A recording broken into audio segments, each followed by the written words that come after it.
MP सरकार के कृषि मंत्री कमल पटेल एक दिन के दौरे पर इंदौर पहुंचे।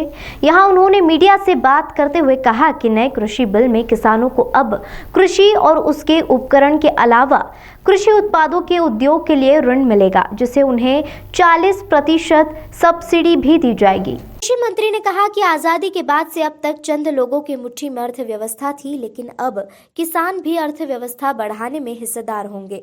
पूंजीपतियों के कृषि पर कब्जा होने का भ्रम किसानों के बीच फैलाया जा रहा है। इसके साथ ही उन्होंने कहा कि एपीडा का कार्यालय भोपाल में खोला गया है, कल उसका उद्घाटन सीएम करेंगे। देश में पहला क्षेत्रीय कार्यालय है। इसके माध्यम से किसानों के उत्पादों की ग्रेडिंग होगी ताकि फसल बेहतर दाम पर बिकेगी।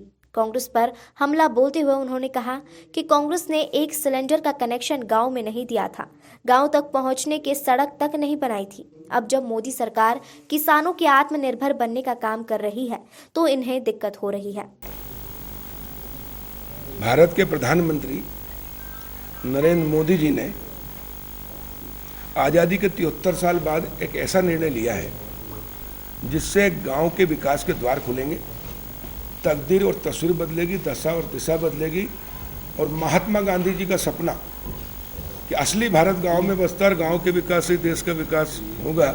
लेकिन जिन लोगों ने गांधी जी के नाम पर नकली गांधी बनकर 55 साल राज किया, उन्होंने पूरा नहीं किया, वो काम मोदी जी ने किया। और इसलिए अगर मैं ये कहूँ तो अतिशयोक्ति नहीं होगी कि भारत आज़ाद हुआ 15 अगस्त 1947 को, लेकिन गांव को आज़ादी मोदी जी ने दिलाई है। प्रधानमंत्री जी ने 24 अप्रैल 2020 को, जिस दिन पंचायत दिवस के दिन उन्होंने घोषणा की कि गांव का जो आबादी में बसता है गांव, उसका मालिकाना हक देंगे, स्वामित्व देंगे, प्रधानमंत्री स्वामित्व योजना के तहत, ताकि गाँव की प्रॉपर्टी की भी अब वैल्यू होगी, प्लाट की, मकान की। उससे वो अब बैंक से ऋण ले सकेगा, कोर्ट में जमानत करा सकेगा, लिमिट ले सकेगा। और उसके कारण अब खेती के साथ साथ किसान व्यापार, व्यवसाय और उद्योग भी लगा सकेगा। अभी तक आज़ाद भारत के 73 साल में अर्थव्यवस्था जो मुट्ठी भर लोगों के पास थी, मुट्ठी भर लोग अरबपति खरबपति है, लेकिन पूरा देश गरीब है। जो मेहनत करता है किसान, ठंड में, गर्मी में, रात में, दिन में, कीचड़ में, खेत उसका, बीज उसका, दवाई उसकी, लेकिन माल कमाते हैं बिचौलिए और उद्योगपति। और इसलिए अब जो मेहनत करेगा वो कमाएगा, यानी किसान अब खेती भी करेगा, व्यापार व्यवसाय के साथ उद्योग भी लगाएगा। और जो भी शासन की योजनाओं का सब्सिडी है, अनुदान है, वो अभी तक किसान को 1 रुपया नहीं मिलता था उद्योग के मामले में, और इसलिए मिलेगा। अब मैं बताना चाहता हूँ आपको, मैं किसान हूँ पहले, बाद में मंत्री हूँ।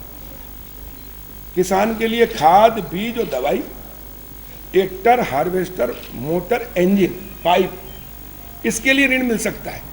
लेकिन अगर किसान चाहे कि मैं आलू पैदा करता हूँ और आलू की फैक्ट्री डालना चिप्स की बनाने की, ताकि मैं भी कमाऊँ, लेकिन उसके लिए अभी तक कानून नहीं था।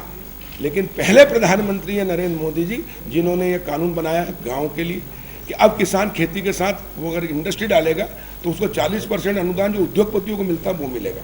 5 साल की उसको भी छूट रहेगी टैक्स के ऊपर। और वो अब 10 रुपये, 2 रुपये, 4 रुपये में आलू, प्याज, टमाटर नहीं बेचेगा, बल्कि हम देखिए आलू बेचते 10 रुपये किलो, और आलू की चिप्स हमारे लिए, बच्चों के लिए खरीदते 500 रुपये किलो, 400 रुपये किलो।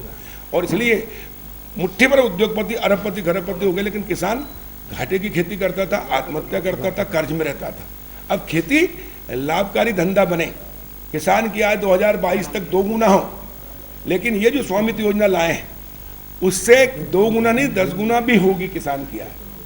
जो अभी तक मुट्ठी भर लोगों के पास अरबों खरबों, अब वो करोड़ों लोगों के पास होगा। अगर मैं एक शब्द में कहूँ कि आज़ादी के बाद तक अभी तक अर्थव्यवस्था का केंद्रीकरण था, मुट्ठी भर लोगों के पास पूरे देश का पैसा था, अब इसका विकेंद्रीकरण किया है मोदी जी ने। अब गांव-गांव के अंदर वेयर हाउस होंगे, कोल्ड स्टोरेज होंगे, फूड प्रोसेसिंग प्लांट होंगे, और उस पर जो अनुदान मिलता है 40% उद्योग पर, 50% कोल्ड स्टोरेज पर, 33% महिलाओं को वेयर हाउस पर, 25% पुरुष को वेयर हाउस पर, वो अभी तक किसानों को नहीं मिला, अब किसानों को मिलेंगे। इसलिए अब गांव-गांव के अंदर वेयर हाउस होंगे, कोल्ड स्टोरेज होंगे, फूड प्रोसेसिंग प्लांट होंगे। उसके लिए मोदी जी ने 1 लाख करोड़ का पैकेज दिया है कृषि आधारभूत ढांचे को बढ़ाने के लिए, और वो सिर्फ और सिर्फ किसानों को मिलेगा।